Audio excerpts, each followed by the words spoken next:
اچھا، اب پھر اس کے بعد ایک اعتراض یہ بھی ہوتا ہے کہ اگر ایسی بات ہے جیسے کہ آپ نے کہا کہ چوتھے امام کو بہت خوشی ہوئی، تو پھر اس عید کا نام عید زہرا کے بجائے عید امام زین العابدین ہونا چاہیے تھا، یہ ایک اعتراض ہے. یا اس کا نام عید حضرت زینب سلام اللہ علیہا ہونا چاہیے تھا. اللہم صلی اللہ علیہ محمد.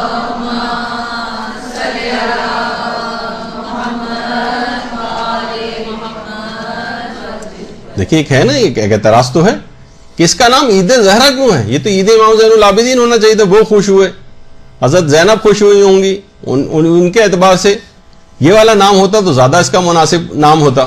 تو عید زہرا کیوں؟ جبکہ پھر کہتے ہیں کہ اس عید کو ان سے منسوب کرنا، جبکہ حضرت زہرا تو اتنے ان ظالموں، یہ تو سمجھیں کہ 66 ہجری کے قریب 65-66 ہجری میں ظالم مارے گئے، اور حضرت زہرا کا تو شہادت کب ہو چکی تھی، تو پہلے سے واقعے سے کیسے خوش ہو سکتی ہیں؟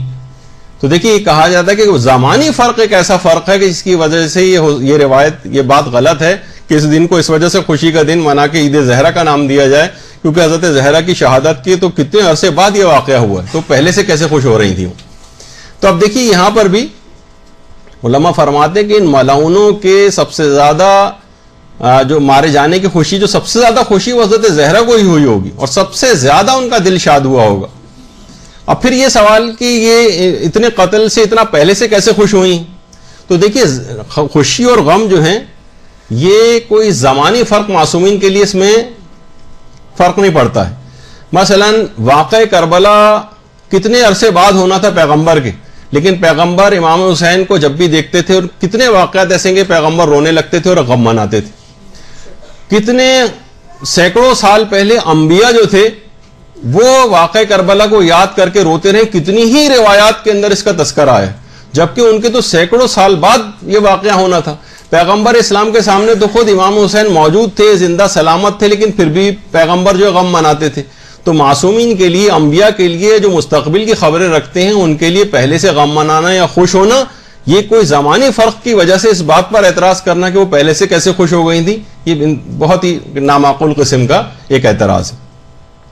یا وہ جو آپ سنتی ہیں کہ زلیخا کے سامنے جب حضرت یوسف نے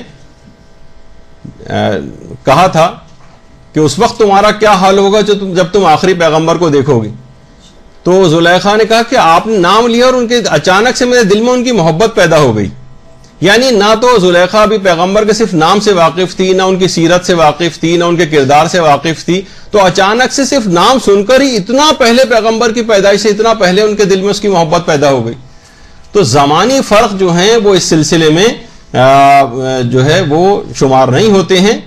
اور غم بھی پہلے انبیاء بھی واقع کربلا کے تناظر میں غم مناتے رہے اس واقعے سے بہت پہلے. تو اگر حضرت زہرا نے بھی اس لحاظ سے اس دن کے حوالے سے خوشی منائی، یا یہ کہ اس دن کو یاد کر کے، یا یہ کہ وہ خوش ہوئی ہوں گی اس وجہ سے کہ سب سے زیادہ خوشی ان کو ہوئی ہوگی، کیونکہ خاندان عصمت و طہارت کے اوپر جتنے مظالم اس ظالم نے کیے تھے اس لحاظ سے سب سے زیادہ خوشی جو ہے حضرت زہرا کو ہوئی ہوگی، اس وجہ سے ان سے منسوب کیا گیا اس کو. تو زمانی فرق کوئی معنی نہیں رکھتے. اس پہ علماء نے بہت اچھی ایک اور بھی بات کہی ہے کہ اگر زمانی فرق معنی رکھتے ہوں تو پھر آخر کیوں امام زمانہ کو یوسف زہرا کہا جاتا ہے؟ زیادہ بہتر نہیں تھا کہ اللہم صلی علی محمد و علی محمد.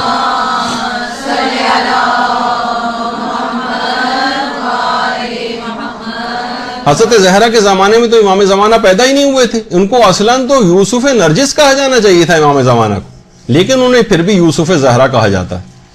تو بہرحال اس قسم کے اعتراضات کی اس میں کوئی گنجائش نہیں کہ ان اعتراضات کر کے اس دن کی عظمت اور شرف سے لوگوں کو خوشی منانے سے روکا جائے.